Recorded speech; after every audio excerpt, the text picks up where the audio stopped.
Pada video kali ini, kita akan membahas tentang blockchain dan desentralisasi. Kemarin sudah dibahas mengenai dua hal ini, tapi mungkin sekilas aja gitu. Jadi, di video kali ini kita akan bahas dengan lebih detail. Pertama, kita mulai desentralisasi dulu ya. Kita analogikan dengan informasi ya.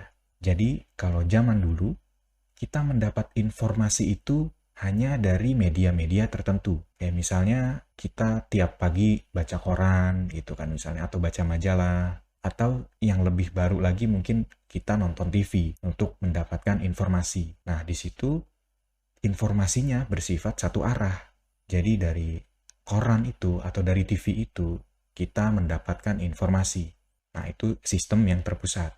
Dengan hadirnya internet, persebaran informasi ini nggak satu arah lagi, jadi dua arah. Melalui internet, kita bisa tidak hanya mendapatkan informasi, kita juga bisa memberikan informasi. Nah, contohnya dengan posting sosial media misalnya, atau nulis blog, atau bikin video di YouTube.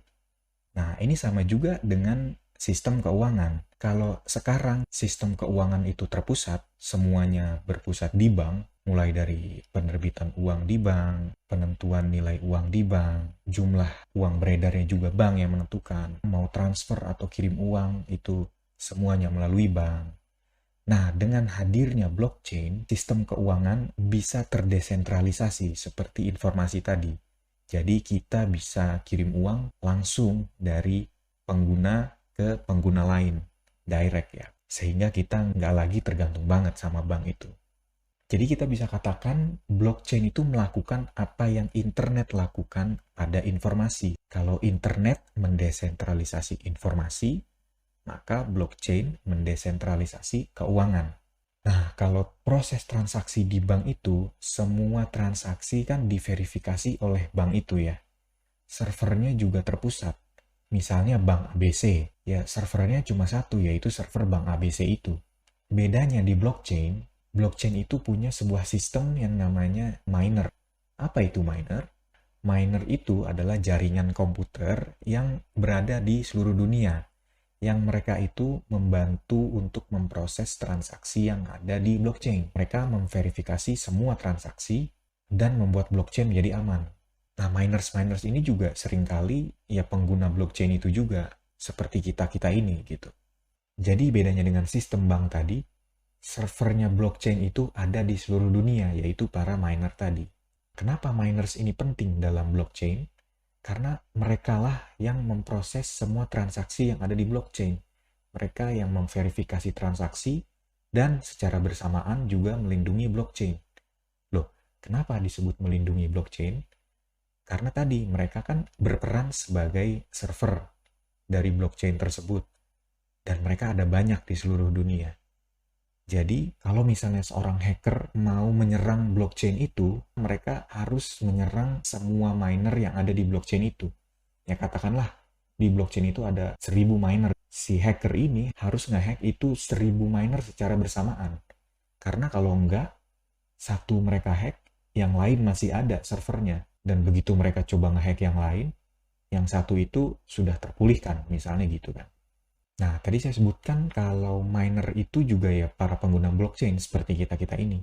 Kenapa mereka mau menjadi miner? Jawabannya, karena mereka dibayar oleh blockchain-nya. Loh, dibayar? Maksudnya gimana tuh? Kita analogikan ke penambang beneran ya. Miner atau penambang itu kan perlu alat-alat. Misalnya alat-alat beratnya ada ekskavator, ada truk, lalu ada gerobak, pakai kapak juga kan. Emasnya pun setelah didapat di tambang itu harus diproses juga kan, sampai pada akhirnya dicetak supaya jadi emas batangan. Di situ mereka mendapat hasilnya dari tambang itu. Nah, sama juga dengan mining Bitcoin lah contohnya di sini ya. Mining Bitcoin di blockchain itu, mereka juga perlu alat-alat sebelum bisa nambang. Mereka perlu komputer, mereka perlu mining rig, perlu koneksi internet, dan pasti perlu bayar listrik juga kan. Baru setelah itu mereka bisa nambang di blockchain-nya. Proses nambang itu pun mirip dengan nambang emas tadi. Jadi harus melalui proses yang nggak simple. Kalau tadi emasnya diproses sampai pada akhirnya jadi emas batangan, nah di blockchain ini para miner memproses transaksi-transaksi yang terjadi sehingga transaksi itu sukses. Baru setelah sukses, mereka mendapatkan imbalan Bitcoin itu ya, kalau misalnya mereka tambang Bitcoin. Lalu kenapa namanya blockchain? Karena informasi-informasi yang diproses oleh miner tadi dalam satu kurun waktu dikumpulkan menjadi satu blok.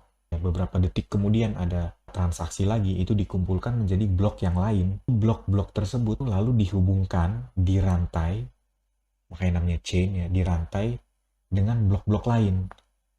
Dan setelah mereka dirantai itu, mereka tidak bisa diubah lagi.